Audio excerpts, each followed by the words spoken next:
O tay, ang aga nyo naman pong bumangon at nagluto na agad kayo ng almusal.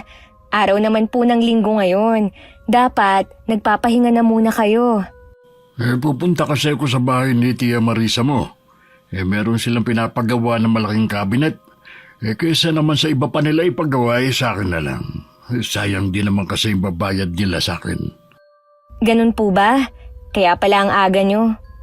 Uy, sabay na tayong mag-almusal. Hayaan mo na muna ang mga kapatid mong matulog. Wala namang pasok sa eskwela. Sige po tay, ako na lang din ang magtitimpla ng kape nyo. Siya nga pala. Nabalitaan ko sa iba nating kamag-anak na uuwi daw ang anak ng Tia Marisa mo mula Amerika.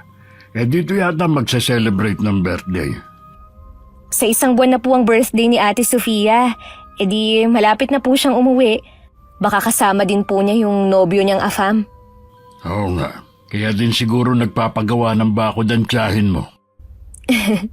Mabuti na rin siguro na pabakuran ng bahay nila. Alam niyo naman si Tia Marisa, takot puntahan ng mga tao. Takot puntahan ng mahihirap na tao. Kabisado mo na talaga ang ugali ng tiyahin mo. Ewan ko ba doon kay Marisa? Mula nung magkapera, nagbago na ugali. Mabuti na lang, mabaitan na pangasawa. Marunong makisama sa mga tao. Hindi po siya binago ng pera. Yun po talaga ang ugali ni Tia Marisa. Lumabas lang nang magkapera sila. Swerte nga po niya kay Tio Bernie. May pera na, ubod pa ng bait. Oo nga. Pero dapat hindi pa rin nawawala ang respeto niyong magkakapatid sa tiyahin niyo at sa iba pa nating kamag-anak. Oo naman po tay. Hindi naman po yun mawawala kahit ibang trato sa atin. Kahit na minsan nakakasama na ng loob. 5 taon ng biyudo si Itay. 3 lang kaming magkakapatid. Ang sumunod sa akin na si Jopet ay nasa 2 taon sa koleyo. At ang bunso namang si Nonoy ay nasa high school. Sa construction naman nagtatrabaho si Itay. Hindi na ako nakapagkoleyo noon dahil na rin sa kakulangan sa pera. Mas pinili ko na rin na sumabak sa iba't ibang klase ng trabaho para makatulong sa gastusin at sa mga utang namin. Sa kabila ng hirap na nararanasan namin, hindi kami nawawala ng pag-asa na balang araw. Papabor din sa pamilya namin ng swerte. Nandyan ka na pala, Kuya Fabian. Akala ko hindi ka na darating Tanghali na kasi. Pasensya ka na, Marisa, kung ngayon lang ako, ha? Kumain ka na ba ng almusal? Oo, tapos na. Sumunod ka sa akin, sa taas ka gagawa ng cabinet. Siguro naman hindi ka aabot ng 1 linggo tapos mo lang gawin. Oo naman. Kung ako lang kasi ang masusunod, sa professional ko ipagagawa at hindi sa iyo. Kaya lang mapilit si Bernie. Sa iyo daw ipagawa. Kung wala kang kumpiyansa sa akin, may kakilala naman ako na pwedeng gumawa. Hindi na. Ayoko rin kasing pag-awayan namin ang bagay nito ng asawa ko. Huwag ka mag-alala. Ayusin ko ang trabaho ko para hindi ako mapahiya sa inyong mag-asawa. Mabuti naman. Siya nga pala, anong trabaho ngayon ni Demi? Nagtatrabaho siya sa food court sa isang mall. Mabuti naman at nakakatulong siya sa'yo. Wala pa naman bang boyfriend? Wala naman. Puro trabaho lang ang nasa isip ng anak kong yun. Gusto niya kasi na tumulong muna. Yung pangalawa mo, ano naman ang trabaho? Ay, nag-aaral pa yun. Nasa 2 taon na rin sa kolehiyo. Ang lakas naman yata ng loob niya mag-aral. Working student ba siya? Ang ate niya nagpapaaral sa kanya. Kahit ba sabihin mong sa State University lang siya nag-aaral, ako, magastos pa rin naman. Dapat siguro nagtatrabaho na siya para makatulong na sa inyo. Pangarap talaga ni Jopet na makapag-aral. Ganun din naman ang pangarap ko sa mga anak ko. At saka nangako naman ang anak ko na kapag nakapagtapos siya ng pag-aaral, siya naman ang magpapaaral sa bunso niyang kapatid. Ambisyoso din naman ang anak mo kahit ikaw. Hindi naman porke na mahirap wala ng karapatan ng mga anak kong makapag-aral. Ang ipinupunto ko lang naman Tama naman si Kuya Fabian. Hindi hadlang ang kahirapan para hindi makapag-aral. Mabuti nga ganun sila mag-isip Bernie, kanina ka pa ba dyan? Oo, narinig ko nga lahat ng pinag-usapan nyo ni Kuya eh. Ang sa akin lang naman, baka mahirapan si Kuya Fabian. Mabaon na naman sila sa utang gaya na nagkasakit ang asawa niya. Mabuti nga, nabayaran na nila lahat eh. Labas na tayo sa mga plano nila sa buhay. Hindi naman sila humihingi ng pera sa iyo eh.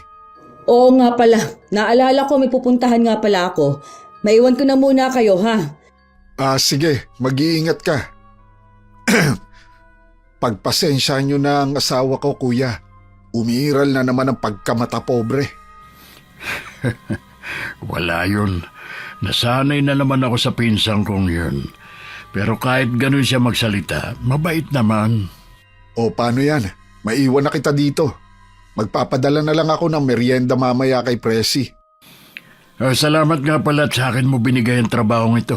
Malaking tulong din ito sa aming mag-aama. May tiwala kasi ako sa iyo na maganda ang kalalabasan ng cabinet na ipagagawa ko. Kung may kailangan ka, magsabi ka lang. Tuwing wala akong pasok sa trabaho, ako talaga ang nakatoka sa paglalaban ng mga damit namin. Tinutulungan naman ako ni Nonoy. Pero hindi si Jopet na abala sa pag-aaral kahit nasa bahay lang. Nakasaing na rin ako. At hinihintay na lang ang pagdating ni Itay para sana itanong kung ano ipapabili niyang ulam. Madilim na nung dumating siya. At may dalang mga tirang ulam mula sa bahay ng tiyahin ko. Malamang po si Tio Bernie ang nagpadala sa inyo, no? Oo. Wala naman daw kasing kakain kaya binigay na lang niya sa akin. Iinitin ko po ang iba. At yung matitira makikilagay po ako sa ref ng kapitbahay natin. Bibigyan ko na rin po sila. Oo nga, marami naman yan. Yung dalawa nga pala. Si Jopet po nasa kwarto nag-aaral. Si Nonoy naman po nagpaalam na maglalaro lang daw po ng basketball. Tinulungan ka naman ba sa paglalaba kanina? Opo, Tay. Kaya nga po pinayagan ko kumusta naman po ang maghapon niyo sa bahay ni na Tia Marisa? Ayos naman. Si Bernie lang ang nasa bahay nila kanina dahil yung mag-ina nasa labas pa. Babalik pa po ba kayo bukas sa kanila? Oo, tansya ko 3 araw ko yung gagawin eh. Mabuti nga't nakapag-extra ako habang hinihintay ko ang tawag ni Sir Herbert. Hindi po ba? Marami namang mga project ang boss niyo. Bakit nabakante kayo ngayon? Marami nga, kaya lang ang iba nasa malalayo. Nakiusap kasi ako sa kanya na ang ibigay na trabaho sa akin yung malapit lang para uwian pa rin ako. Mabuti naman po at okay lang sa boss niyo. Oo naman, mabait si Sir Herbert. Yun ang utang ko sa kanya nung nagkasakit ang inay mo. Hindi na niya pinabayaran. Tulong na daw niya yun sa atin. Mukha naman po talagang mabait siya. Nakita ko po siya nung burol ni inay. Sa edad niyang mahigit 30, matagumpay na siya sa mundo ng construction. Sa sobrang pagkasubsob sa trabaho, hindi niya yata naalalang manligaw. Ibig niyo pong sabihin, Tay, wala pa rin siyang pamilya? Minsan nga kapag maganda ang mood, binibiro ko na bakit hindi pa mag-asawa. Para meron na mag-aalaga sa kanya pag uwi niya galing trabaho. Sabi lang niya hindi pa daw dumarating ang babaeng magpapatibok ng puso niya. Tingin ko po, Tay, pihikan sa babae ang boss niyo. Yun din ang palagay ko. Mainit na ba yung ulam? Ay, opo, Tay. Ibibigay ko lang po ito sa kapitbahay natin at tatawagin ko na rin si Nonoy. Sige, ako na maghahain para pagbalik niyo ikakain na tayo. Nakasalubong ko na rin naman si Nonoy habang papunta ako sa court. Naliligo pa siya sa sariling pawis. Inakbayan ko naman siya kahit nanlalagkit ang katawan at sabay na kaming umuwi sa bahay. Pagdating nakahain na si Itay at nakaupo na sila sa hapag ng kapatid ko. Pinagsaluhan namin ng gabing yun na masaganang hapunan. Noon lang kasi kami nagkaroon ng maraming klase ng ulam. Kinabukasan dahil 10:00 pa naman ang pasok ko, nagluto na muna ako ng almusal namin. Nauna nang umalis ang dalawa para pumasok sa eskwelahan. Kami naman ni Itay sabay na umalis ng bahay. Tinanghali ka na naman kuya. Mas late pa nga ngayon. Sabi kasi ng asawa mo, ganitong oras ako pumasok eh. Kahapon kasi ginabi na ako ng pag-uwi. Kuya, ako ang magbabayad sa'yo at hindi si Bernie, kaya sa akin ka sumunod. Pasensya ka na. Aagahan ko na lang bukas. Ibig sabihin, hindi mo pa matatapos ang ginagawa mong cabinet ngayon? Ano ba yan? Ang bagal mo namang gumawa, kuya. Kung alam ko lang sana, sa iba ko nilang ipinagawa. Pasensya na kung nababagalan ka sa trabaho ko. Gusto ko kasing pulido ang pagkakagawa ko para hindi naman nakakahiya sa inyong dalawang mag-asawa. Meron namang iba dyan na mabilis gumawa pero pulido. Pasensya ka na talaga, pinsan. Hayaan mo, kapag may inalok na trabaho si Bernie, tatanggihan ko na sa susunod. Ano yan? Paawa na naman? Naku, hindi Marisa. Hindi nyo naman kailangan maawa sa akin eh. Ang mabuti pa, umpisahan mo nang gumawa ngayon. Sige, maiwan na kita dyan. Kaya ayokong kumuha ng tauhan na kamag-anak eh. Masyado mapagsamantala. Nang araw na yon, malalim na ang gabi, wala pa rin si Itay. Nagchat naman siya na gagabihin siya. Ako na lang ang naghintay kay Itay at pinatulog ko na ang dalawa. Kahit alam kong nasaan ang aming ama, hindi ko pa rin maiwasang mag-alala. Nakahinga lang ako ng maluwag nang dumating na siya. Bakas ang pagod sa mukha niya. Kaya naghain agad ako para makakain na siya ng hapunan. Salamat anak ha. Kanina pa nga ako nagugutom eh. Hindi po ba kayo inalok na doon na kumain? Inalok naman kaya lang tumanggi ako. Mas gusto ko kasi na dito kumain sa bahay. Doon kasi bawal magkamay, puro sila nakakubiertos. Si tatay talaga. Bakit nga po pala ginabi na kayo? Tinapos ko na kasi ang trabaho para hindi na ako babalik doon bukas. Kailangan na rin kasi yung cabinet. Sa anak pala yun ng Tia Marisa mo na si Mel. Nasira na kasi yung lagayan niya ng mga damit. Bakit nga pala gising ka pa? Di ba sabi ko naman sa'yo, wag mo na akong hintayin. Hindi naman po kasi ako makatulog hanggat hindi kayo dumarating. Hindi mo kailangan mag-alala sa akin. Malapit lang naman ang bahay ng tiyahin mo. Wala na po kayong magagawa. Hinintay ko na po kayo eh. Oo nga, tapos na rin naman. Sa totoo lang po, Tay, para akong nabunutan ng tinik sa dibdib dahil hindi na kayo babalik sa bahay na yun.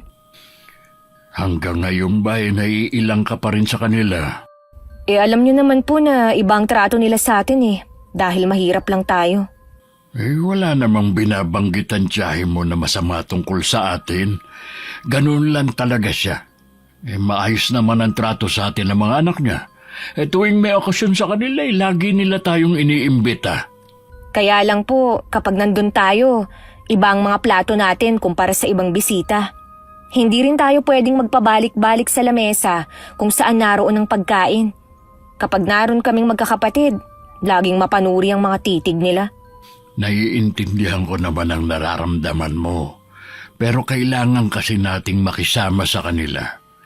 Huwag mong kalilimutan na meron tayong utang na loob sa kanila. Nabayaran na rin naman po natin ang utang natin kay Tia Marisa. Ngayon ko lang to sasabihin sa iyo, anak ha. Malaki ang utang na loob natin kay Tio Bernie mo noon. Malaki na ibigay niyang pera nung magkasakit ang inay mo. Walang alam ang tiyahin mo sa bagay na yun. Di na rin pinababayaran ang tiyuhin mo. Kaya kapag humihingi siya ng pabor, hindi ko matanggihan. Hindi ko po alam, Tay, na ganun ang ginawa ni Tio Bernie. Ngayon, alam mo na. Alang-alang sa kabutihan ng tao, makisama na lang tayo. Sige po, Tay. Siya, matulog ka na. Ako na lang ang bahalang magligpit sa pinagkainan ko. Sumunod naman ako kay Itay. Nang makapasok ako sa kwarto at nang makahiga na, dun ko lang naramdaman ng antok. Kinabukasan nagisnan ko na si Itay na nagluluto sa kusina. Siya na rin ang nagtimpla ng kape ko. Ilang sandali pa nagising na rin ang dalawa. Matuloy na lumipas ang 1 linggo. Wala pa rin trabaho nun si Itay. Kita na rin ang pagkainip sa mukha na nararamdaman niya. Kumusta po ang lakad niyo, Tay? Ano po ang sabi ng boss niyo? Wala pa siyang project sa malapit lang eh. Kaya nga siya nalulungkot din. Habang wala pa po kayong trabaho, ako na lang po muna ang bahala sa mga gastusin dito sa bahay. Hindi naman pwede yun, anak. Ako ang padre de pamilya sa bahay na ito. Hindi tama na sa'yo namin lahat iasa. Pansamantala lang naman po eh, habang wala pa kayong trabaho. Parang gusto ko na ngang tanggapin yung inaalok ni Sir Herbert sa akin eh. Malaki rin kasi ang arawan at isasabay na lang daw niya ako pag-uwi para makatipid ako ng pamasahe. Iyon nga lang, lingguhan ako makakauwi. Bahala po kayo kung tatanggapin niyo ang alok niya. Wala naman pong problema sa amin kung lingguhan ang uwi niyo eh. Iyon nga lang po, maninibago kami na hindi namin kayo kasama sa hapunan. Sabi naman ng boss ko kapag nagkaroon ulit ng project dito sa malapit, kahit hindi pa tapos ang trabaho lilipat niya ako agad. Yun naman po pala eh. Ang lakas niyo po pala sa boss niyo. Gusto ko rin muna makausap ang dalawa mong kapatid bago ko magdesisyon. Sige po, Tay. Kahit ano pa po ang maging desisyon niyo, lagi po akong nakasuporta sa inyo. Salamat, anak. Alam ni Itay na maliit lang talaga ang sahod ko. At hindi ko kakayanin ng gastos lalo't may pinapaaral akong kapatid. Kaya kahit mabigat sa loob niya, napilitan na rin siyang tanggapin ang trabaho sa malayo. 2 linggo na siyang nagtatrabaho doon nang biglang sumulpot sa bahay namin si Tia Marisa. Kahit ako nagulat sa pagdalaw niya. Kayo po pala, Chang. Tuloy po kayo. May kailangan po ba kayo? Wala ka yatang kasama. Ako nga lang po ngayon sa bahay eh. Nabanggit nga pala ng Itay mo na nag-aaral ang mga kapatid mo. Buti nakakayanan mo. Opo, hati naman po kami ng gastusin ng Itay. Nasaan nga palang Itay mo? Sa Sabado pa po ang uwi niya. Malayo po kasi yung trabaho niya eh. Ganun ba? May kailangan pa naman ako sa kanya. Sasabihin ko na lang po sa kanya kung ano ang sadya niyo. Nagustuhan kasi ng kaibigan ng anak ko yung ginawang cabinet ng Itay mo. Gusto rin kasi sana niya magpagawa. Nako, hindi na po yun maaasikaso ng Itay eh. Hindi ba niya pwede maisingit yun? Nakakaya kasi sa kaibigan ng anak ko eh. Itatanong ko na lang po kay tatay pag uwi niya.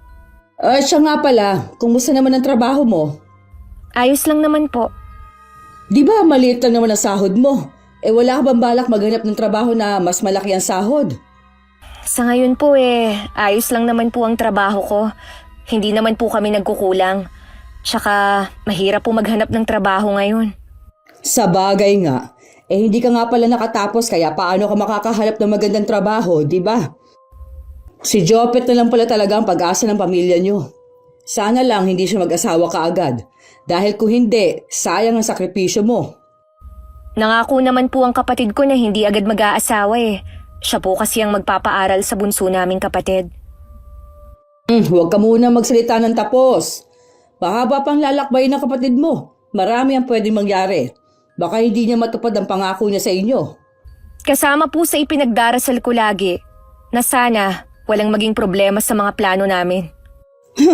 Pareho talaga kayo ng Itay mo. Masyadong madrama sa buhay. O siya, aalis na ako. Pakisabi lang sa tatay mo, ha? Tumango na lang ako sa tiyahin ko. Nang makaalis siya, tsaka ako naman itinuloy ang ginagawa ko. Habang abala ko, hindi ko napigilang maalala ang trato sa amin noon ni Tia Marisa. At iba pa naming kamag-anak na mas maganda ang buhay. Kapag sumasagi yun sa isip ko, hindi ko maiwasan na malungkot. At minsan pa nga naiiyak pa ako dahil naaawa ako sa sarili ko. Dumating ang araw ng Sabado. Pinagpahinga ko lang muna si Itay bago ko binanggit ang pagpunta ni Tia Marisa. Ano daw ang kailangan? Tay, gusto raw magpagawa ng cabinet yung kaibigan ni Ate Mel. Nagustuhan daw po kasi ang gawa niyo eh. Ganun ba? Ay, paano kaya ito? May trabaho naman ako. Yun nga po ang sabi ko eh. Baka raw pwede niyong maisingit. Hindi naman kasi yun magagawa ng isang araw lang. Kahit may katulong pa ako. Kung ako lang ayoko nang tanggapin niyo pa yun. Linggo na nga lang ang pahinga niyo eh. Kaya lang nakakahiya naman sa Tia Marisa mo. Hindi niyo po kailangan mahiya. Alam naman nilang may trabaho kayo eh. Ako na lang din po ang magsasabi para hindi na kayo mahirapang humarap. Sige anak, ikaw na lang ang bahalang magsabi. Akin na po pala ang mga damit niyong pangtrabaho. Lalabhan ko na po. Salamat anak ha. Ay, may dala nga pala ako dyan ng mga mamon, merienda at baon ng mga kapatid mo. Dahil sa kaabalahan ko sa trabaho at sa gawaing bahay pag-uwi, hindi ko na naalala na dumaan sa bahay ni Tia Marisa para sabihin hindi magagawa ni Itay ang cabinet. Nang makita kong parating ang tiyahin ko, tsaka ko lang naalala. Magmamano sana ako pero iniwas niya ang kamay niya. Napasyal po kayo, Chang. Ang Itay mo, Nasa trabaho po. hindi pa ba siya bumabalik dito sa atin? Hindi pa po eh. Mukha pong matatagalan ng trabaho niya sa malayong lugar. Di ba dati naman, sa malapit lang siya nagtatrabaho. Bakit kayo mas gusto niya sa malayo? Hindi naman po sa gusto niya sa malayo. Kaya nga lang walang project sa malapit ang boss niya. Kaya wala po siyang pagpipilian kundi tanggapin ang trabaho kahit malayo. Nabanggit mo ba sa tatay mo ang sinasabi ko? Opo. Kaya lang po hindi niya magagawa. Kapos po siya sa oras Bakit hindi niya kaagad sinabi? Sinabi ko pa man din sa kaibigan ng anak ko na pumayag na ang tatay mo. Bakit naman po kasi ganun ang sinabi niyo? Sana po hinintay niyo muna ang sagot ni Itay. Malay ko bang hindi pwede ang Itay mo? Dati naman kasi kahit anong ipagawa ko, hindi siya tumatanggi. Dati po yun, dahil nasa malapit lang ang trabaho niya. Baka naman pwede niyang gawa ng paraan. Wala naman siyang pasok ng araw ng linggo Iyon na lang po kasi ang pahinga ni Itay At nagsisimba po kami sa araw na yan. Bakit ba ang hirap ng pakiusapan ng ama mo, ha? Nagmamalaki na yata siya ngayon, Baka nakakalimutan ninyo noong mga panahong walang-wala kayo. Hindi naman po kami nakakalimot, Chang. Gusto naman po kayong pagbigyan ni Itay Iyon nga lang po wala siyang oras. Hindi ba siya pwedeng umabsent sa trabaho kahit 2 araw lang? Babayaran naman siya ng kaibigan ng anak ko. Ayoko mapahiya, ha? Mas nakakahiya naman po sa boss ni Itay. Matagal na po siya doon. Kung hindi lang ako malalagay sa alanganin hindi ako makikiusap ng ganito. Kung ganon, okay lang po na malagay sa alanganin si Itay basta wag lang kayo. Masyado naman po yata kayong makasarili, Chang. Malaki po ang utang na loob namin sa inyo, oo. Pero hindi naman po yata tama na ipilit niyo ang gusto niyong mangyari. Aba, sumasagot ka na sa akin, ha? Hoy, baka nakakalimutan mo kung sinong kaharap mo. Nawawalan ka na ng respeto, Palibasa kasi, wala kang pinag-aralan. Pasensya na po, Chang. Hindi ko naman po sinasadyang makapagsalita ng hindi maganda sa inyo. Ang tatay mo nilang ang kakausapin ko. Para akong nanghina na makaalis ang tiyahin ko. Siguradong ipagkakalat niya sa iba naming kamag-anak ang ginawa kong pagsagot sa kanya. Ang inaalala ko si Itay. Sigurado kasi na siya ang mapagsasabihan. Hindi ko na rin maiwasang mapaiyak dahil sa sinabi niya na wala akong pinag-aralan.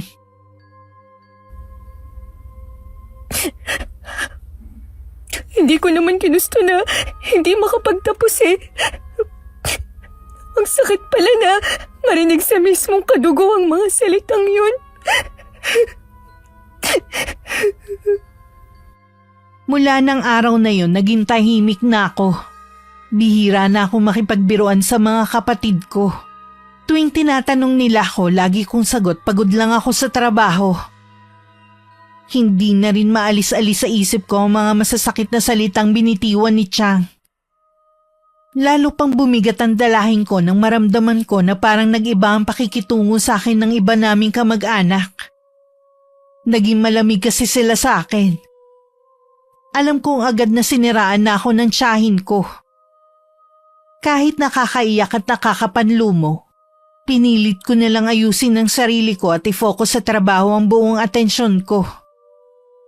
Lingid sa akin nakarating kay Itay ang ginawa ng tiyahin ko. Ipinaalam yun ng isang pinsan ni Itay. Mabuti naman nagpakita ka rin. Naku, pasensya ka na, pinsan. Medyo abala lang kasi ako sa trabaho. Iniutos ko na lang sa iba yung tungkol sa cabinet. Nabanggit nga yun ni Demi. At sinabi ko nga na kahit gustuhin ko man talagang hindi uubra. Pinalampas ko na nga yun eh. Ang hindi ko lang nagustuhan, ang sagutin ako ng anak mo ng pabalang. Ang mga anak ko, kahit kailan hindi nila ako sinasagot. Tapos ang anak mo, akala mo kung sino sumagot? Palibasa kasi walang pinag-aralan. Ako na ang humihingi ng tawad sa ginawa ng anak ko. Pero wala kang karapatan na insultuin siya at siraan sa iba nating kamag-anak. Anong insulto at siniraan? Nagsasabi lang naman ako ng totoo Nasasaktan ba siya dahil sa sinabi kong wala siyang pinag-aralan? Totoo naman yun Hindi katulad ng mga pinsan niya. May mga tinapos na nga, magagalang pa. Pasensya na ulit. Huwag ka mag-alala. Hindi na yun mauulit. Dapat lang. Baka isipin ng ibang tao hindi mo tinuturuan ng magandang asal ang mga anak mo. Pagsasabihan ko na lang si Demi. Pagsasabihan mo lang? Hindi mo man lang ba uutusan na pumunta dito para humingi ng tawad? Sobra naman yata yun, pinsan. Anong sobra? Tama lang yon Baka naman kasi lalong mapahiya ang anak ko. Sana naisip niya yon bago niya ako sinagot. Hindi ko maipapangako na pupunta siya rito pero sasabihan ko siya. Hindi na kailangan pumunta dito ni Demi. Bernie, bakit ba basta ka nalang sumusulpot? Sige na, pinsan. Ayos na ang lahat. Pasensya ka na sa abala. Alam ko na marami ka din ginagawa. Salamat sa iyo. Alis na ako, Marisa. Pasensya na talaga. Mag-iingat ka. Talaga bang kinakalaban mo ako, Ano bang sinasabi mo dyan? Kita mo ngang pinagsasabihan ko, tapos sasabat ka para lang sabihin na ayos na. Ganun lang ba yun? Bernie, sinagot-sagot ako ni Demi. Kaya ka siguro sinagot-sagot ng tao dahil sumobra ka na rin. Akala mo yata hindi ko napapansin kung paano mo tratuhin ang magkakapatid. Gusto mo humingi ng tawad sa iyo si Demi, yung anak ba nating si Mel? Sinabihan mo ba noon na humingi ng sorry sa bunsong anak ni Kuya Fabian? Dahil pinagbintangan niya na ninakaw yung cellphone niya. Yung pala naiwan lang niya sa kwarto. Bakit kailangan gawin yun ni Mel? Sino ba sila? Kita mo na, tumitingin ka rin sa katayuan ng isang tao. Masyado mong minamaliit ang mga taong yun at minamata. Para yun lang, pinapalaki mo na. Ikaw ang nagpapalaki ng lahat. Sinisiraan mo ang sarili mong pamangkin sa mga kamag-anak nyo. Sigurado ko may dagdag bawas pa yun. Ginawa ko lang naman yon dahil nainis ako. Pero hindi naman paninira ang ginawa ko Totoo naman na sinagot niya ako. Kung hindi mo rin naman aayusin ang trato mo sa kanila, huwag ka nang hihingi ng pabor sa kanila. Nakakahiyayang inaasal mo. Akala mo naman pinanganak kang may gintong kutsara sa bibig. Sobra ka naman yata. Parang hindi asawa ang turing mo sa akin Ikaw ang sumusobra na. Dahil lang sa mga anak natin kaya nagagawa ko pang pagtiisan ang ugali mo.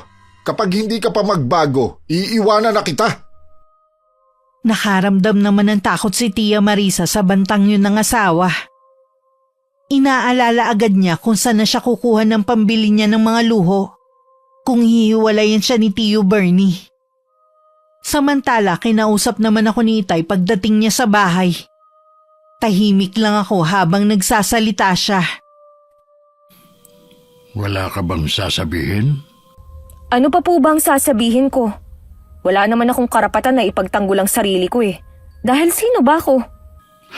Magtimpi ka na lang kapag pinagsasabihan ka ng tiyahin mo at ng iba nating kamag-anak. Lagi naman pong ganun ang ginagawa ko Kaya lang sumobra na po kasi si Tia Marisa. Noon pa, galit na siya sa aming magkakapatid. Lagi niya kaming hinahanapan ng butas para masiraan sa iba nating kamag-anak. Ikaw na lang ang magpasensya kung ganun man ang ginagawa sa inyo. Dahil mahirap lang tayo. Wala ba tayong karapatan ng mga tuwiran? Lagi na lang bukang bibig na bastos at wala kaming modo.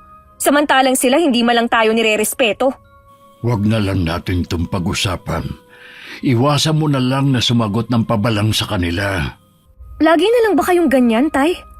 Magiging sunod-sunuran na lang ba kayo sa mga kamag-anak nating magandang buhay, ha? Ipagtanggol niyo naman kami kahit minsan lang. Hindi yung mananahimik lang kayo sa isang sulok habang pinagsasalitaan kami ng masasakit na salita. Tama na! Hindi ka ba talaga titigil?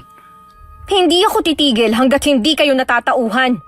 Naalala niyo pa ba noon habang pinagbibintangan ni Ate Mel si Nonoy na nagnakaw ng cellphone niya? Nasa tabi lang kayo habang nakatungo. Umiiyak na ang kapatid ko noon habang sinasabi na hindi niya yun ginawa. Pero hindi niyo man lang siya ipinagtanggol.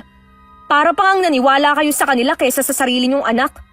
Napatunayan naman na hindi siya ang kumuha.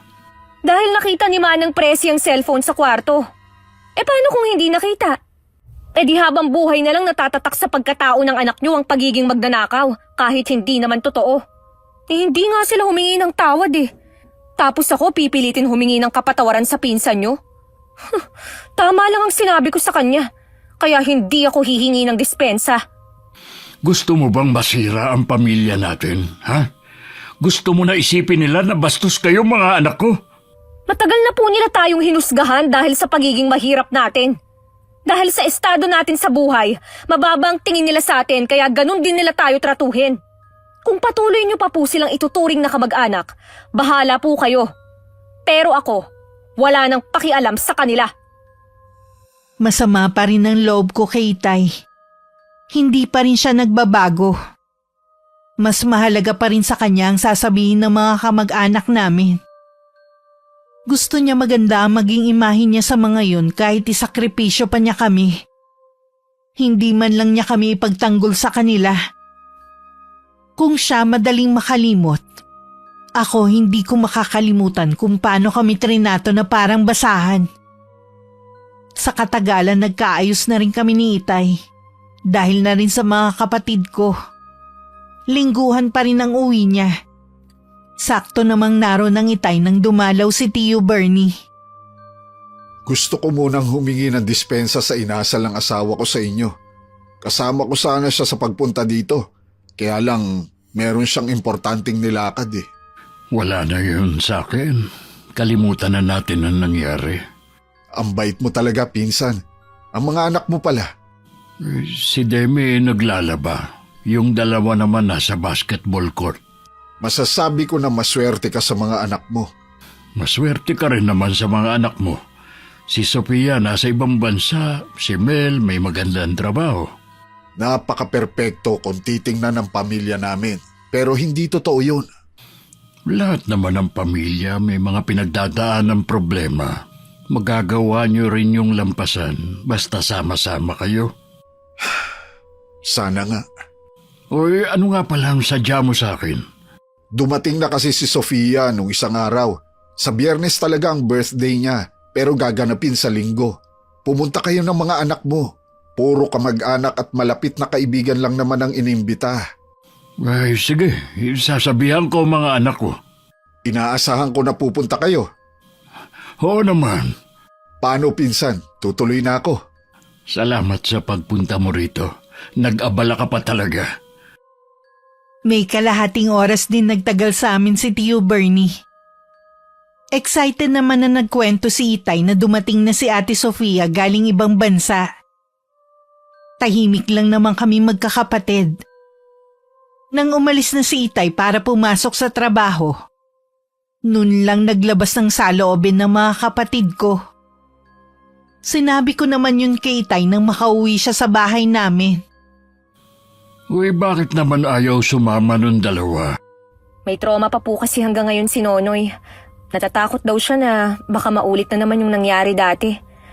Sasamahan na lang daw po siya ni Jopet dito. Sakto naman daw na kailangan niyang mag-review. Di tayo na lang pala ang dadalo. Ayoko rin pong pumunta. Mas gusto ko pong magpahinga na lang. Nakakahiya naman sa Tiyo Bernie mo kung ni isa sa inyo hindi pupunta bukas. Bahala na lang po kayong magdahilan. Hindi naman po mapapansin kung wala kami. Kahit sandali lang sana, magpapakita lang tayo at batiin na rin natin si Sofia. Nahihiya rin po kasi ako na humarap sa mga kamag-anak natin. Sigurado po ako na hindi pa rin nila nakakalimutan ng mga sinabi ni Tia Marisa. Huwag mo na lang silang pansinin.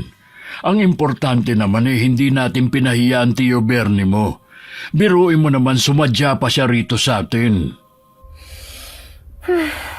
Sige po, Tay. Pero sandali lang po tayo dun Ayoko pong magtagal sa bahay nila. O sige, kung yan ang gusto mo. Nang mga oras na yon, nagtatalo rin ang mag-asawa. Dahil hindi nagustuhan ni Tia Marisa ang ginawang pag-iimbita sa amin ni Tio Bernie. Talaga bang wala lang halagang opinyon ko sa bahay na ito? Akala ko ba wala na sa iyo ang nangyari noon? Kaya nga inimbita ko na rin sila. Kamag-anak mo pa rin sila. Wala akong pakialam. Bukod tanging sila lang ang mahirap, tapos papupuntahin mo. Ano na lang ang sasabihin ng mga bisita? Tsaka, sinabi mo ba sa anak mo na inimbita mo ang mag-aamang yon? Malinaw naman na sinabi ng anak mo. Lahat ng kamag-anak ninyo, imbitado. Hindi mo lang kasi naintindihan ang sinabi niya. Hindi kasama ang mag-aamang yon. Wala na tayong magagawa. Alangan naman na bawiin ko pa. Mahilig ka kasing manguna Hindi ka muna nagtatanong. Bahala ka kapag nagalit sa'yo si Sofia Sana wag na silang pumunta. Anak lang natin siya. Wala siyang karapatan na magalit sa akin. Huwag mo sanang kalilimutan na siya ang may kaarawan at hindi tayo. Hindi ko alam kung ano ba talaga ang punot dulo ng galit ninyo sa kanila. Wala namang ginagawa ang mag-aama. Napakababaw naman na dahilan ang pagiging mahirap nila. Kasi nga mga abusado rin. Makita mo kapag dumating sila, para silang mga patay gutom. Kapag nasira ang party ng anak mo walang dapat sisihin kundi ikaw. Naiiling na lang si Tio Bernie habang sinusundan ng tingin ng asawa. Parang gusto rin niyang pagsisiyan ang naging desisyon. Bigla tuloy siya nag-alala sa aming mag-aama. Sa gabi ang party ng pinsan ko kaya marami pang oras para maghanda. Para hindi naman nakakaya, bumili na rin kami ng regalo ni Itay. Hindi ko lang sigurado kung magugustuhan yun ng pinsan ko. May pagkasosyal din kasi yun. Huwag na kaya tayong tumuloy, Tay. O bakit naman? Kinakabahan po kasi ako hindi ko alam kung bakit. Sandali lang naman tayo dun Babatiin lang natin yung may birthday. Sayang naman yung regalo natin kung hindi may bibigay. Mabuti sana kung magustuhan ni Ate Sofia. Alam niyo naman na suplada yun di lalo na ngayon. Sanayin mo na ang sarili mo na laging makisalamuha sa mga kamag-anak natin. Hindi tama na lagi kayong nangingilag sa kanila. Hindi namin sila pangingilagan kung mabait po sila sa amin. Mabuti pa, magayos ka na. Maya-maya lang iaalis na tayo. Sige po, Tay. Dumating kami sa bahay ni na Tia Marisa na may mga bisita na. Halos lahat kamag-anak namin. Binati ko naman silang lahat at nagmano ko sa mga matatanda. Hinanap ko rin ang pinsan ko para maibigay ang regalo ko sabay bati sa kanya. Matipid ng ngiti lang ang ginanti niya sa amin ni Itay. Pagkatapos umupo na kami sa sulok. Mula sa kinauupuan ko nakita kong pinadala ni Ate Sofia ang regalo namin kay Manang Presi. At hindi isinama sa mga regalong naroon. Nalungkot naman ako at nakaramdam ng hiya. Puro kamag-anak pala natin ang narito. Ang iba po hindi ko nakilala. Ang mahalaga naman binati mo sila at nagbigay galang ka sa matatanda. Tay, umuwi na lang po tayo. O bakit na naman? Kinakabahan po kasi ako kanina pa Nakakahiya naman kung uuwi na tayo agad. kumain na muna tayo para hindi sayang ang pagpunta natin. Wala pa naman pong sinasabi na pwede nang kumain. O, pwede na sigurong kumuha ng pagkain. Yung iba'y may bit-bit na eh. Hintayin na lang po natin na makakuha ang lahat. Ayoko na may masilip na naman sa atin ng tiyan. Ay, ako na lang ang kukuha ng pagkain natin.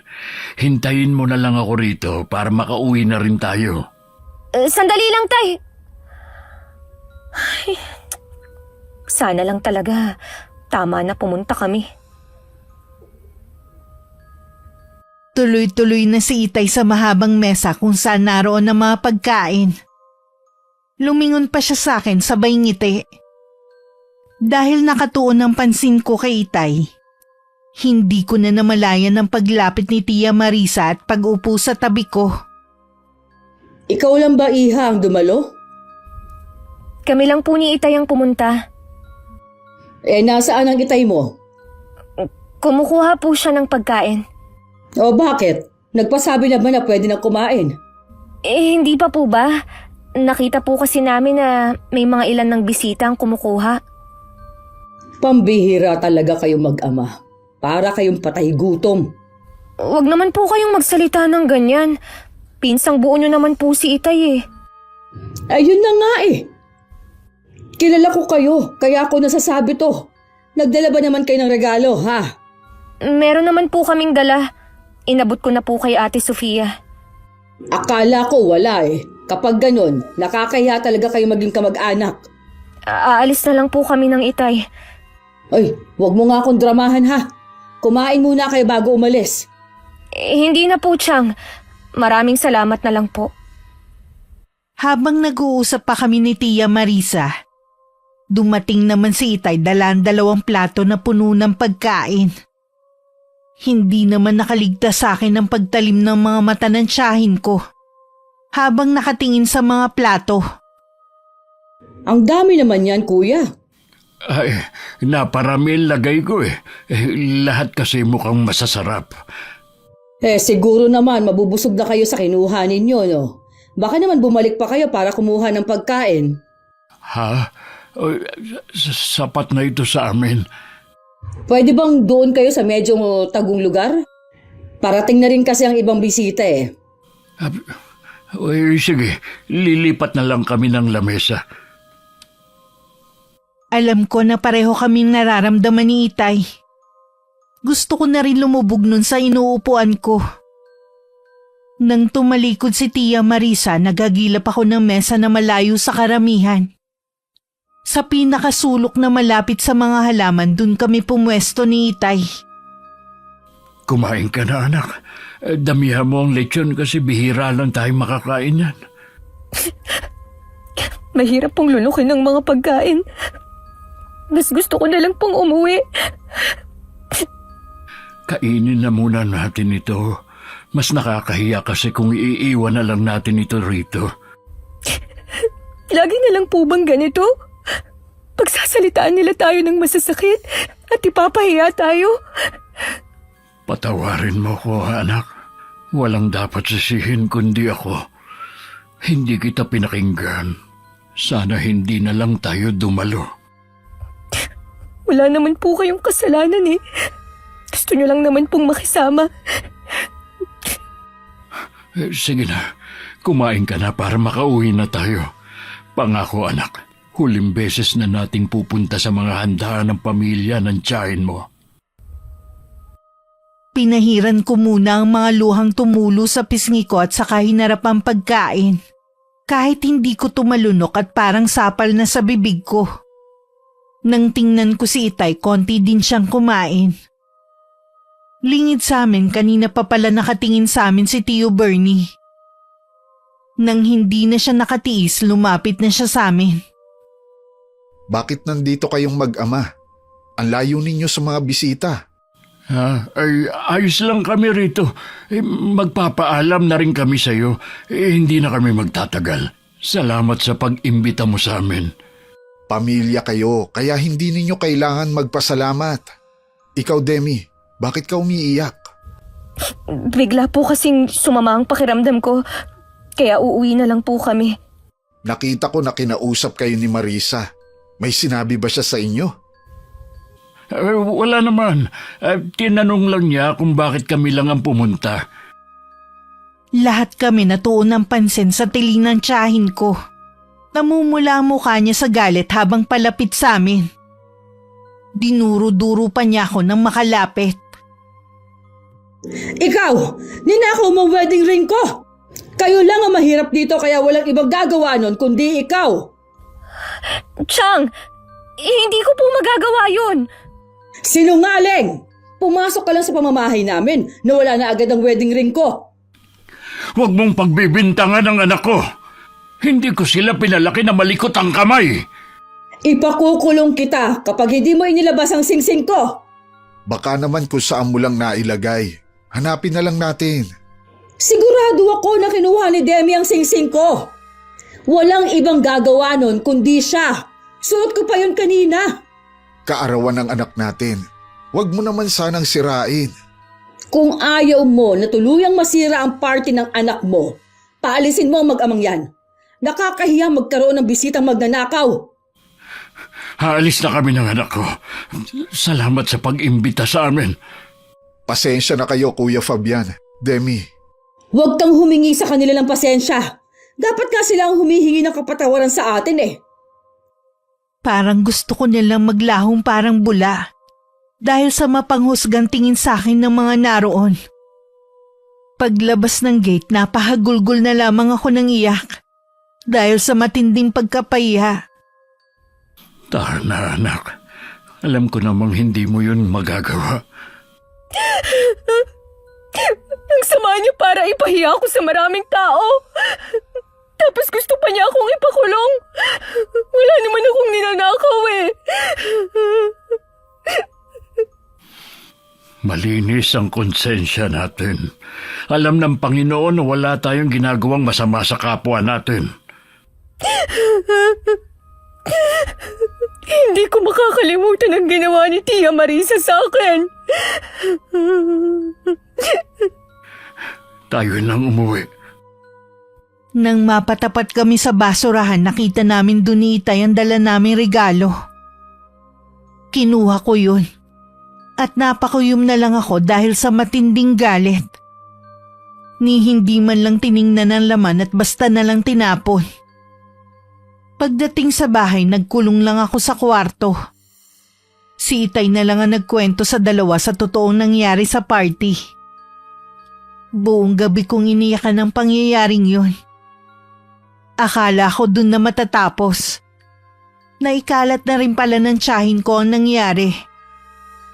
Pakiramdam ko lahat na lang sa akin nakatingin. Ang pinakamasaklap na walan ako ng trabaho. Kapitbahay ko kasi ang nagpasok sa akin. Sinumbong niya ako sa amo ko. Ba't maaga kang umuwi ngayon? Wala na po akong trabaho, Tay. Tinanggal ako dahil magnanakaw daw ako.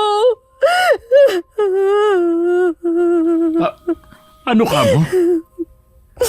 May nagsumbong po sa amo ko tungkol sa nangyari sa party. Makakahanap ka rin ng bagong trabaho. Mas maganda at malaki ang sahod. Huwag ka nang umiyak, anak.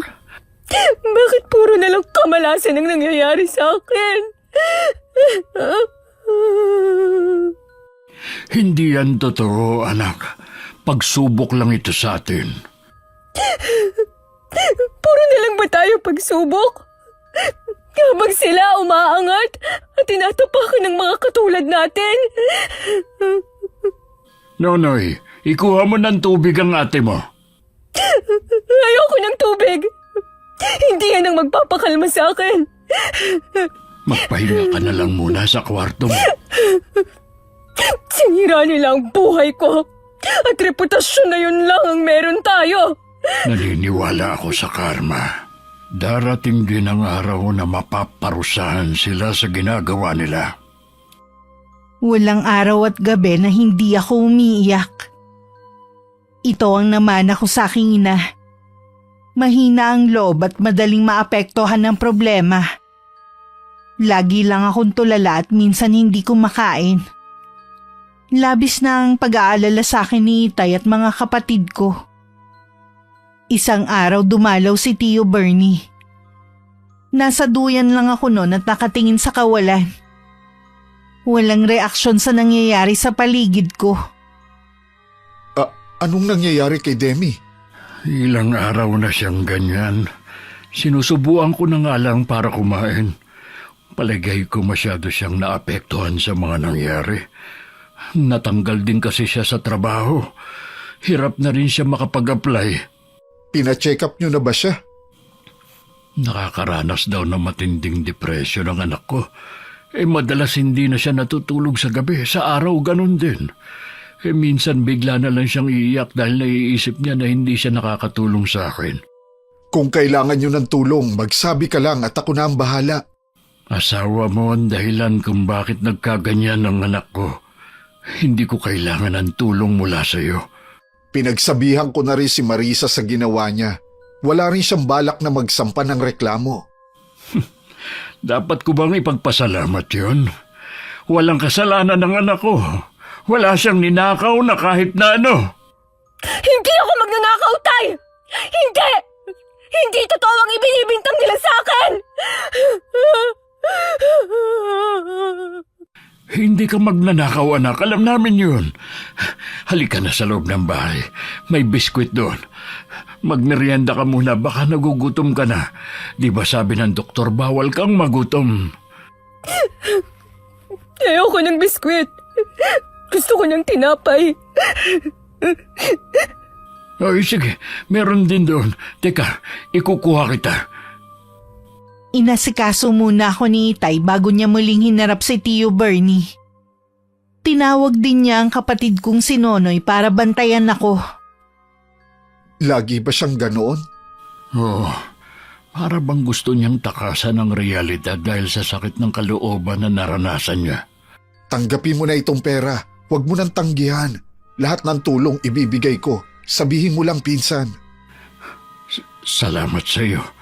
Ang layo talaga ng ugali mo kay Marisa. Sana sa iyo na lang nagmana ang mga anak mo.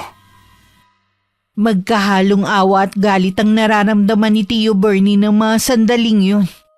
Matinding awa dahil sa kalagayan ko. Galit dahil sa ginawa ni Tia Marisa.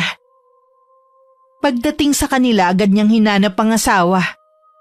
Pero sabi ng kasambahay nila hindi para umuuwi. Parang may bumubulong din sa kanya na halongkatin ng mga gamit ito na ginawa nga niya. Sa isang pouch na puro resibo, nakita niya doon ang pinagsanlaan ng wedding ring nila na sinasabi ni Chang na ninakaw sa kanya. Oh, hinihintay mo daw ako, sabi ni Presi. Sabi mo nawawala ang wedding ring natin. Pinagbintangan mo pa ang pamangkin mo. Ano itong resibo na ito? Nakalagay dito na isinanla mo bago ang party. Ay, hayaan mo ako magpaliwanag. Ano pa ang ipapaliwanag mo? Malinaw na sa akin na sinungaling ka. Anong klaseng pag-iisip meron ka? Pinahiyaan mo sa maraming bisita si Demi. Nawalan din ng trabaho dahil umabot sa bus niya ang nangyari. Hindi ko naman sinasadya. Wala lang akong pagpipilian. Tama na! Hindi mo na kailangan magpaliwanag pa. Kay Kuya Fabian at Demi ka magpaliwanag at humingi ka na rin ng tawad. Ano? Ihihingi ako sa kanila ng tawad? Bakit? Hindi mo kaya? Nagawa mo ngang sirain ang buhay ng pamangkin mo eh. Hayaan mo na lang sila. Wala namang kwenta ang mga taong yun. Ikaw ang walang kwenta. Ano ang pinagyayabang mo? Ito ba? Ha? Kukunin ko ito lahat para bumalik ka sa pagiging mahirap. Hihiwalayan na kita. Hindi mo magagawa yan. Matagal na tayo nagsasama. Maawa ka naman.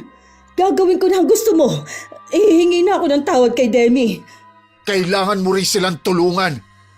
Gusto mong hanapan ko ng bagong trabaho si Demi? Kanino ko siya irerekomenda? Hindi nga siya nakatapos. Ikaw rin naman Hindi ka nakatapos pero kung mangmata ka ng kapwa mo. Bakit ba akong kinakalaban mo? Dahil hindi ako makapaniwala na nagawa kong pakasalan ng isang ganid at matapobre na babaeng katulad mo. Lahat ng sabihin mo, tatanggapin ko. Hihingi din ako ng tawad sa mag-ama. Tutulungan ko makakuha ng bagong trabaho si Demi.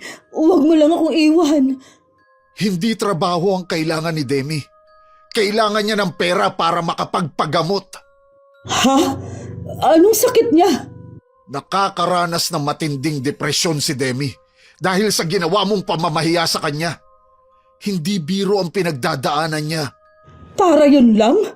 Yung iba nga mas matindi pa ang pinagdadaanan pero hindi naman nade-depress. Talaga bang wala kang katiting na awa dyan sa puso mo, ha?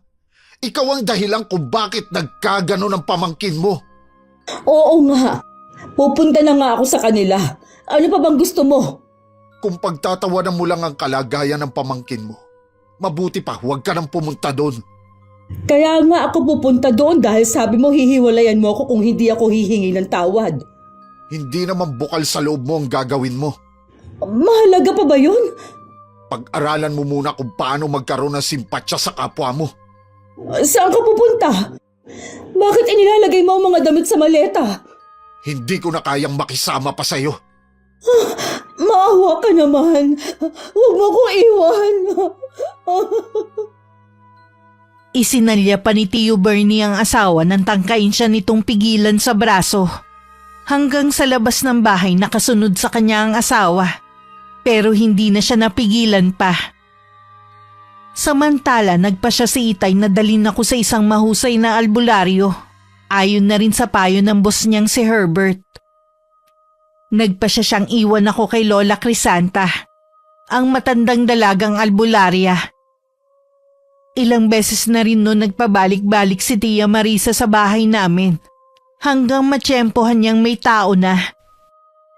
Akala ko tuluyan na kayo umalis sa lugar natin. Ilang beses kasi ako nagpabalik-balik dito pero wala kayo.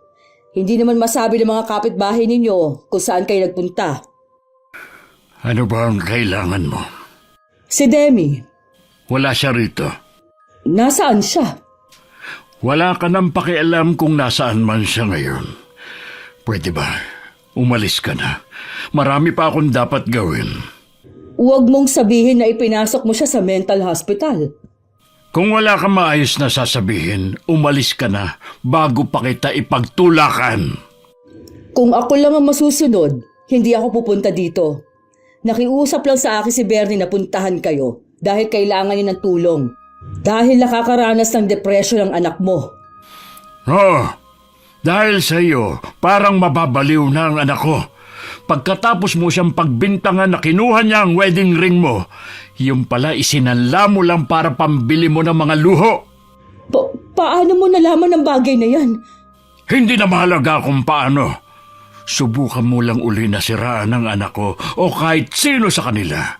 Matitikman mo ang galit ko. Huwag mo akong matakot-takot. Hindi mo yata alam ang kaya ko ring gawin. Ano pa ba magagawa mo kung wala na sa tabi mo ang asawa mo? Isa talagang malaking pagkakamali ang pumunta ako dito. Sinabi mo pa, dahil pinahiya mo lang ang sarili mo. Umuwi ka na sa inyo at hintayin mo ang karmang nararapat sa iyo.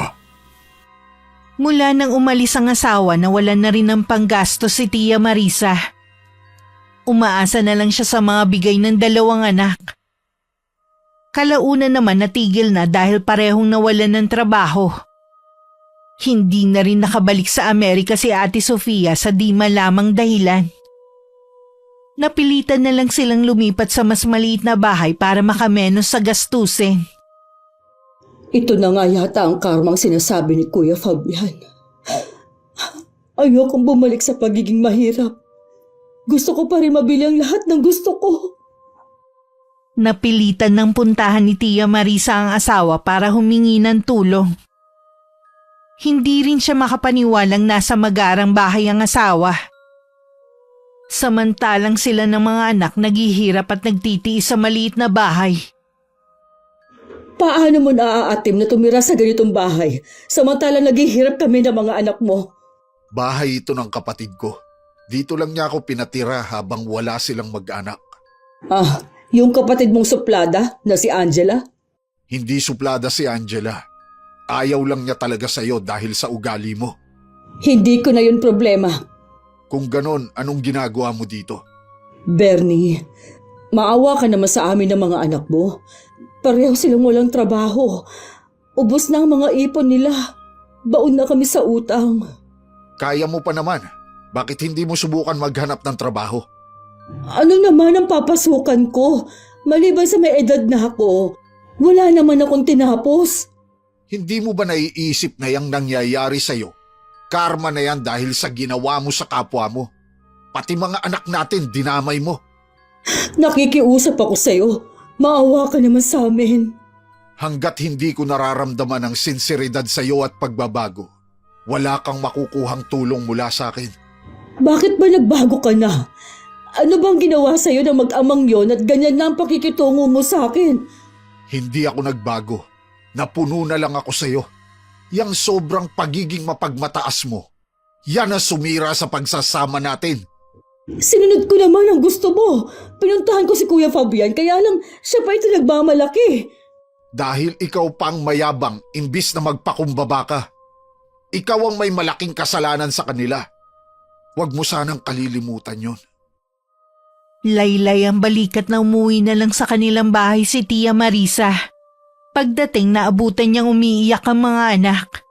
Iniwan na raw ng nobyo si Ate Sofia dahil nalaman nito ang ginawa niya sa akin. Maging si Ate Mel iniiwasan na rin ng mga kaibigan. Nakakatakot daw baka sila naman ang pagbintangan ng ina.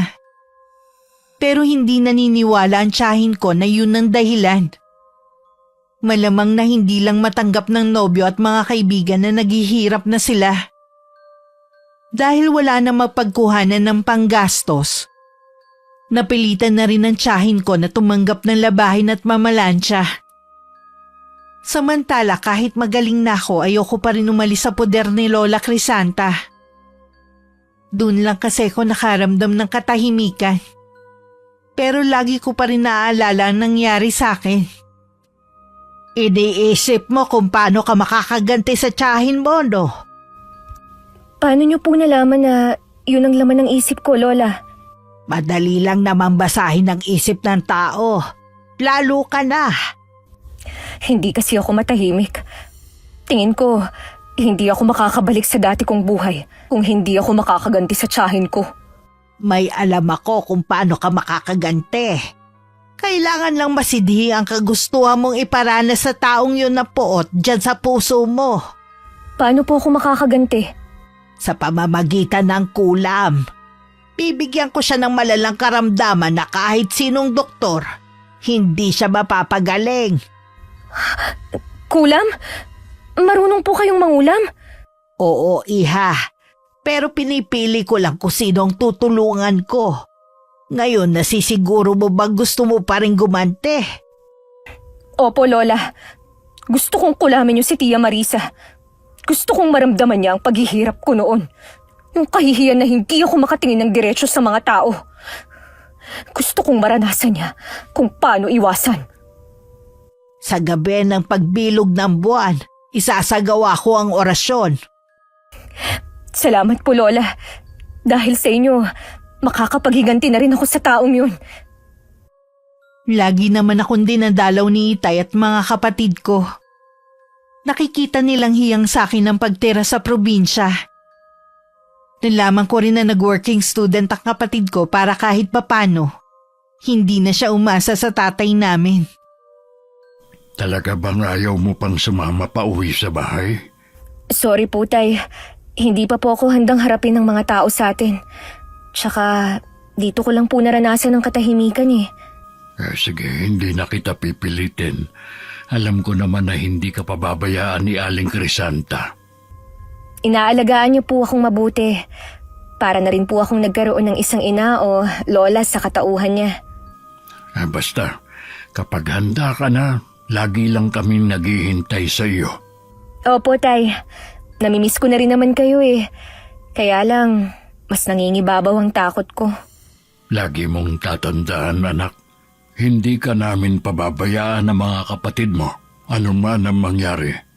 Alam ko naman po yun. Masaya ako na kahit gaano pa kaabala si Itay at mga kapatid ko, nagagawa pa rin nila akong dalawin. Bala ko naman nang umuwi pagkatapos maisagawa ang paghihiganti ko. Nang makauwi nga si Itay, muling dumalaw sa kanya si Tia Marisa. Ano na naman ang ginagawa mo dito? Nakita ko kayong dumating. Dinalaw niyo siguro si Demi. Bakit hindi niyo pa isinasama pa uwi? Masaya na ang anak ko kung nasaan man siya ngayon. Kaya tigilan mo na ang kakatanong ng tungkol sa kanya. Pamangkin ko naman siya. Wala naman sigurong masama kung kukumustahin ko siya. Alam ko naman na gusto mo lang makichismis sa nangyayari sa kanya, hindi dahil nagmamalasakit ka. Dapat siguro, ikaw ang kumustahin ko.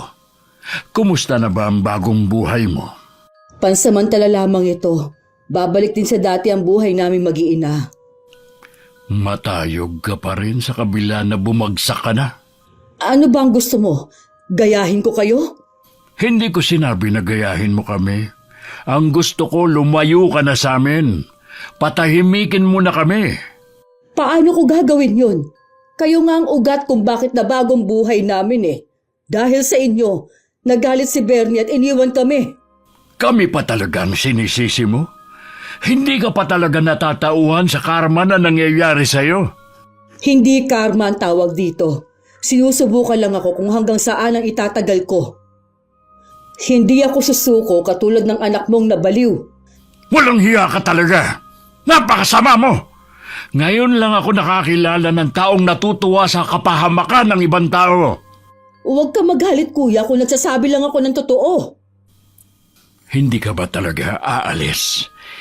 Hintayin mo ako't kukunin ko ang itak ko. Bahala nang makulong basta maipaghiganti ko lang ang anak ko. Huwag kuya! Nababaliw ko na rin yata. Kung hindi ka pa aalis, ibabaon kong itak na ito sa katawan mo. Nagtatakbo naman sa takot palayo si Tia Marisa. Nang araw na yon, nagpa siya ang Itay na umalis na sa bahay na yon. Para na rin hindi sila guluhin ng tiyahin ko. Naisip na rin na ibenta yun ni Itay para makapagsimula kami ng bagong buhay. Hindi lang si Itay ang ginugulo ng tiyahin ko, maging si Tio Bernie. Nang sumunod na araw, bumisita ulit sa kanya ang asawa. Ano na naman ba ang kailangan mo? Nabigyan ko na ng trabaho ang mga anak natin. May trabaho na nga sila. Hindi naman sila nagbibigay ng panggastos sa bahay. Kausapin mo na lang sila. Alangan naman na sila ang masunod kaysa sayo. Ang titigas ng ulo nila. Hindi ko alam kung saan ako nagkamali ng pagpapalaki sa kanila. Wala namang perpektong pagpapalaki. Pero sana tinuruan mo sila kung paano maging mabuting tao. Lagi na lang talaga sa babae ang sisi kapag mali ang pagpapalaki sa mga anak. Hindi kita sinisisi. May mali rin ako. Dapat nun pa pinutol ko na ang sungay nila para hindi na sana sila lumaking mapagmataas. Pero naisip ko, namamana nga siguro ang ugali. Sa'yo kasi nila nakuha ang ugali nilang yun. Huwag na lang natin silang pag-usapan. Ang gusto ko sana, magkaayos na tayo. Pasensya na, hindi mangyayari ang gusto mo. Mas masaya at kontento na ako na nakalaya sa'yo. Hindi kaya meron ka ng ibang babae? Walang ibang babae. Mas gusto ko na lang muna na ilaan ang oras ko sa trabaho at sa sarili ko. Hindi ako naniniwala sa'yo. Alam ko na meron ka ng iba. Huwag mo sanang kalilimutan na kasal ka pa rin sa akin. Mag-asawa pa rin tayo sa mata ng mga tao at sa mata ng Diyos. Hindi ko nakakalimutan yon. Pero ikaw, maraming nakalimutan. Isa na doon ang pagiging makatao. Wala ka nang ginawa kundi ungkatin ang bagay na yan. Tapos ano, mag-aaway na naman tayo dahil sa nangyari kay Demi? Nakakasawa na! Paulit-ulit na lang ang problema natin. Hanggat hindi mo binabago ang ugali mo, hindi matatapos ang problema. Kahit naman baguhin ko ang ugali ko, hindi ka na rin naman babalik sa akin, hindi ba? Para din naman sa kabutihan mo ang gusto ko. Pwes, ayoko magbago. Ganito na ako habang buhay. Bahala ka na kung ganon. Pakiusap lang. Huwag mo na akong puntahan dito. Kahit makailang ulit nang sinabihan si Tia Marisa ng asawa, hindi pa rin siya tumitigil sa panggugulo. Makailang beses na rin siyang pumunta sa bahay namin. Kung hindi pa siya sinabihan ng kapitbahay namin na lumipat na sina Itay, patuloy pa rin siya sa pagpunta ron. Saan kaya sila lumipat? Hindi ko sila titigilan hanggat hindi ko nasisira ang mga buhay nila gaya ng ginawa nila sa akin. Nawala sa amin ang karangyaan dahil mas silang kinampihan ni Bernie. Yun namang tangang asawa ko, masyadong naawa sa kanila. Mas maganda sana kung makita ko si Denny, sa kanya ko ibubunto ng galit ko. Dumating ang araw kung saan isasagawa ni Lola Crisanta ang orasyon. Hindi ko maikakaila na excited na ako na mararanasan na rin ni Tia Marisa ang ginawa niya sa akin. Nasa isang sulok lang ako at nanonood sa ginagawa ng matandang babae. Sa sahig nagkalat ang nakasinding mga kandila. May papel din kung saan nakasulat ang pangalan ng tiyahin ko. Magdamag na nagsagawa ng orasyon si Lola Crisanta hanggang sa makatulog ako. Ha? Anong ginagawa ko rito? Nakatulog ka na kanina madaling araw. Natapos niyo ba ang orasyon? Oo naman, iha. Mag-uumpisa na ang kalbaryo niya sa bawat araw. Maraming salamat po, Lola. Sa wakas maghihirap na rin siya. Dahil sa ginawa ko, makakaramdam ako ngayon ng matinding pagkahapo. Matanda na kasi ko kaya madali na mapagod. Ayos lang po ba kayo, Lola? Oo naman, pahinga lang ang kailangan ko. Ako naman po ang mag-aalaga sa inyo. Huwag niyo na po munang isipin ang mga gawain dito sa bahay. Salamat, iha. Para na rin ako nagkaroon ng apo sa katauhan mo. Ganon din po ako. Para na rin akong nagkaroon ng lola sa presensya niyo. Kapag bumalik ka sa inyo, piliin mo pa rin na ibalik ang dati mong buhay, ha? Huwag ka patatalo sa mga pagsubok na darating sa'yo. Hangad ko pa rin na maging masaya ka. Opo, Lola. Susundin ko po ang sinabi niyo. Hindi ko alam na yun na pala ang huling sandali na magkakausap kami ni Lola Crisanta. Nang sumunod na umaga nang puntahan ko siya sa kwarto niya, wala na siyang buhay. Namatay siya habang natutulog. Narinig ng mga kapitbahay ko ang pag-iyak ko kaya napasugod sila sa bahay ni Lola. Matagal na palang may iniindang sakit ang matanda at naghihintay na lang ng huling sandali nito. Iniwan niya sa akin ang isang maliit na kahon kung saan nakalagay ang mga mahalagang bagay na ginagamit nito sa kulam. Iingatan ko po ito, Lola Crisanta. Para sa inyo. Hinding-hindi ko po kayo makakalimutan. Utang ko po sa inyo kung bakit ako gumaling at kung bakit ako nakapaghigante. Lagi ko po kayong maaalala at maging mga bilin niyo sa akin. Inilibing agad si Lola Crisanta ayon na rin sa bilin niya. Si Herbert din ang naghatid sa akin pauwi sa bagong bahay namin. Magkahalong lungkot at sayang nararamdaman ko ng mga sandaling yun. May lungkot akong nararamdaman dahil sa sandaling panahon na kasama at napamahal na sa akin si Lola Crisanta. At masaya naman dahil makakasama ko na ang pamilya ko.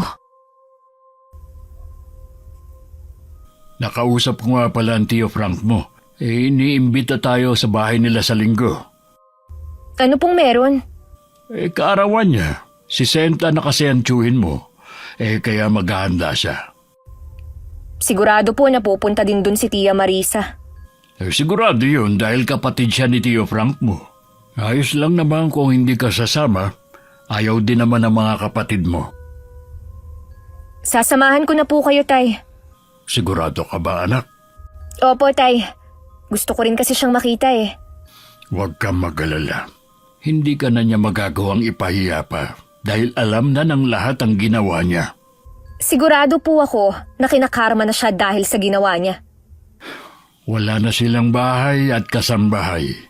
Maliit na bahay na lang ang tinitirhan nila. Hiniwalayan na kasi siya ng asawa niya. Hindi pa po sapat yun, Tay.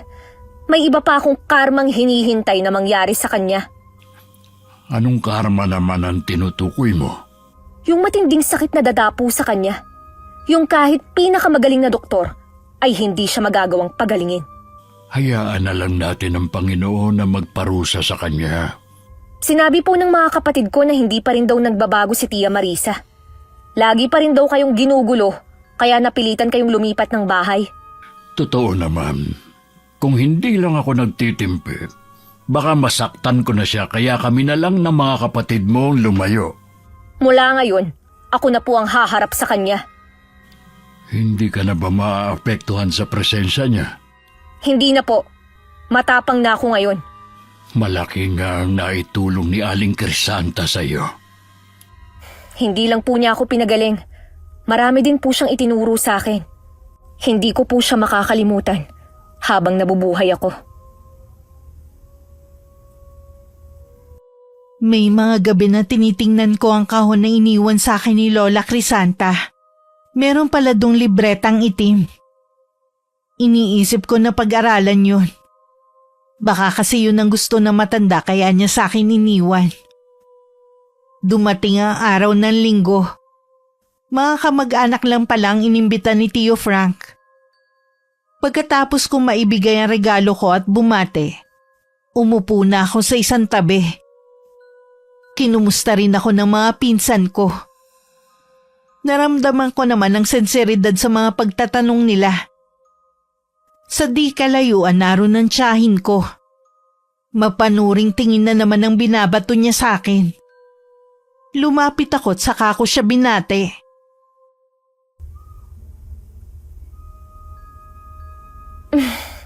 Kumusta po kayo, Chang? Ayos lang, Iha. Kumusta ka na?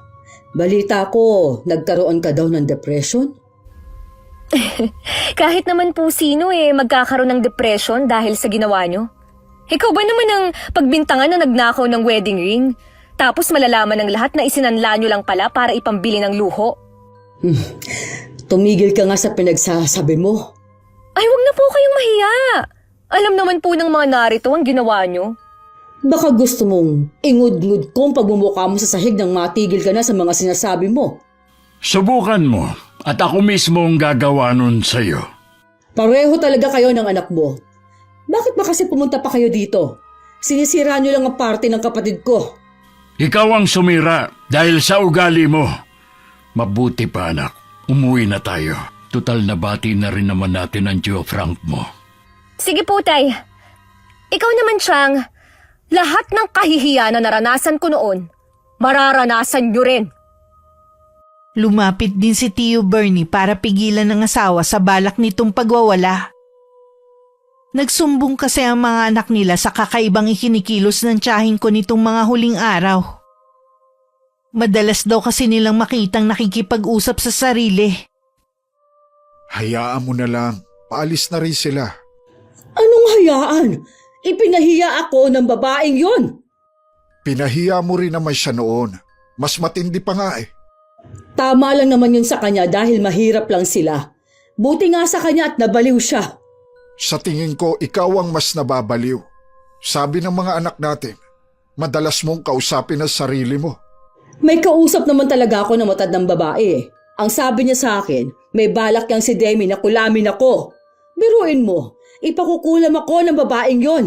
Kaya ngayon pa lang, humanap ka na ng mahusay na albularyo para mapigilan natin siya. Ang mabuti pa umuwi ka na. Nakakahiya na kasi ang mga pinagsasasabi mo. Pinagtatawanan ka na ng mga bisita. Walang nakakatawa sa mga sinasabi ko. Aray, ang sakit ng tiyan ko. Nag-uumpisa na ang kulam sa akin. Sabi kasi na matanda, kapag nagkita kami ni Demi, tsaka mag-uumpisa ang sumpa. Maririnig sa buong paligid ang tawanan. Hinila na lang ni Tio Bernie ang asawa para mailayo sa lugar. Sumama na rin ang dalawa nilang anak dahil sa sobrang hiyang nararamdaman. Pagdating sa bahay, doon na nag-umpisang tubuan ng makakating butlig ang balat ni Tia Marisa. Nang mga sumunod na araw, naging magaspang na ang balat niya. Naging kulubot na rin ang kanyang muka. Tumawag sa akin ang mga anak natin. Ano bang nangyayari sa'yo? Hindi ko rin maipaliwanag. Ilang doktor na ang tumingin sa akin pero hindi pa rin nila matukoy ang sakit ko. Nasaan sina Sofia at Mel? Iniwan na nila ako. Ikinakahiya nila ako at nandidiri sila sa akin. Hindi na nga ako makalabas ng bahay. Wala na akong naririnig sa mga tao kundi karma na raw ito sa akin. Maaaring totoo ang sinasabi nila. Ayaw mo pa kasing magbago noon pa. Hinintay mo pang sapitin mo yan. Maghahanap ako ng mahusay na doktor na titingin sa'yo. Maniwala ka sa akin. Hindi ako kayang pagalingin ng doktor. Kinulam nga ako. Kung yan ang lagi mong iisipin, hindi ka talaga gagaling. Albularyo ang kailangan ko. Yun ang hanapin mo. Sige, susubukan ko magtanong sa mga taga rito. Kapag gumaling ako, pangako, magbabago na ako. Hindi inaasahan ni Itay na dadalaw si Tio Bernie sa amin. Siya raw ang nag-aalaga kay Tia Marisa dahil nilayasan daw ng mga anak nila. Nabanggit din niya ang pagkakasakit ng asawa. May alam ka ba pinsan na albularyo? Uy, bakit yun ang hinahanap mo? Dapat dali mo na siya sa doktor. Ilang doktor na kasi ang tumingin sa kanya, hindi naman siya mapagaling-galing. Tingin ko pa, lalo siyang lumalala. Baka nga albularyo na ang makapagpagaling sa kanya. Albularya ang nagpagaling kay Demi. Kaya lang ipatay na siya. Ganun ba? Sayang naman, wala na pala siya. Wala rin naman akong kilala pa. Pero magtatanong na rin ako sa mga kakilala ko. Ngayon pa lang, nagpapasalamat na ako sa'yo. Alam ko na malaki ang kasalanan sa inyo ni Marisa. Tingin ko, nagsisisi na siya. Kung kailan may sakit na siya, tsaka lang niya napagtanto ang mga mali niyang ginawa. Lagi talagang nasa huli ang pagsisisi. Oo nga, sabi ko nga hindi pa naman huli para magbago siya. Nakaratay na lang ba siya? Hindi naman, kaya lang ayaw niyang lumabas ng bahay. Naririnig daw niya kasi ang mga bulungan ng mga tao tungkol sa kanya tuwing lumalabas siya. Dati, nagagalit ako sa kanya pero ngayon, awa na lang ang nararamdaman ko. Sana gumaling pa rin siya. Nang makaalis si Tio Bernie, nahulog sa malalim na pag-iisip si Itay. Gusto na rin kasi niyang maniwalang nakukulam ang pinsan. Ganun kasi ang mga sintomas ng kulam. Tay, narinig ko po ang napag-usapan niyo ni Chong. Nakakaawa naman ang kalagayan ng Tia Marisa mo. Yun po ang tunay na karma sa kanya. Magtapat ka nga, Iha. May alam ka ba sa nangyayari sa tiyahin mo? Bakit niyo naman po nasabi yan? Pasensya ka na, anak. Kalimutan mo na ang tanong ko. Hindi nga nakapagtataka na may kumulam sa tiyahin mo dahil sa ugali niya. Malamang isa sa mga nakaalitan niya. Hayaan na lang po natin sila. Labas na po tayo sa kung ano ang nangyayari sa kanila. Mabuti pa, ang pag-usapan na lang po natin yung tungkol sa planong panliligaw ni Herbert. Hindi nga ako makapaniwala nang magpaalam siya sa akin . Matagal na pala siyang may gusto sa'yo. Kaya nga lang nahihiya sa akin. Napatunayan niyo naman po na mabuti siyang tao . Ay kaya nga pumayag na rin ako. Alam ko mapapabuti ka sa kanya. Kaya naman ibinigay ko na sa kanya ang basbas ko. Salamat po, Tay. Anak, sana balang araw mapatawad mo rin ang Tia Marisa mo. Mas masarap pa rin kasing mabuhay na walang kinikimkim na galit sa dibdib. Opo, Tay. Matuling na lumipas ang mga araw, linggo at mga buwan. Sinagot ko na rin si Herbert at nagpaplano ng magpakasal. Masasabi kong masaya at kontento ako sa buhay na meron ako ngayon. Sa pagdating ni Herbert, parang nabura lahat ng hinanakit ko sa buhay. Dahil sa pag-aakalang puro kamalasan na lang ang nangyayari sa buhay ko. Kabaliktaran naman ang nangyayari kay Tia Marisa.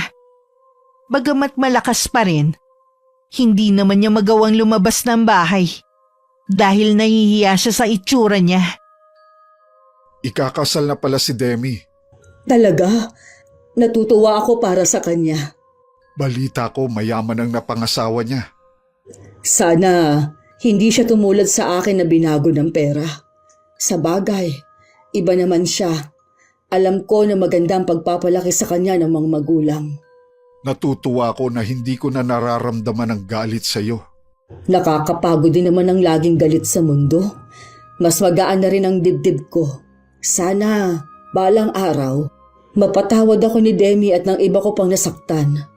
Huwag kang magsawa sa pagdarasal. Ipadaan mo sa kanya ang paghingi mo ng tawad sa mga taong nasaktan mo. Sigurado na may katugon ang mga panalangin mo. Maraming salamat din at hindi mo ko iniwan. Sana, huwag kang magsasawa na samahan ako. Hindi kita iiwan gaya na sumpaan natin noon. Hindi man kami nagkikita ni Tia Marisa. Sa kaibuturan ng puso ko, pinatawad ko na siya. Bagamat nalulungkot ako dahil wala nang lunas ang sakit niya, nagdadasal pa rin ako na sana magkaroon ng himala na gumaling pa rin siya. Wakas,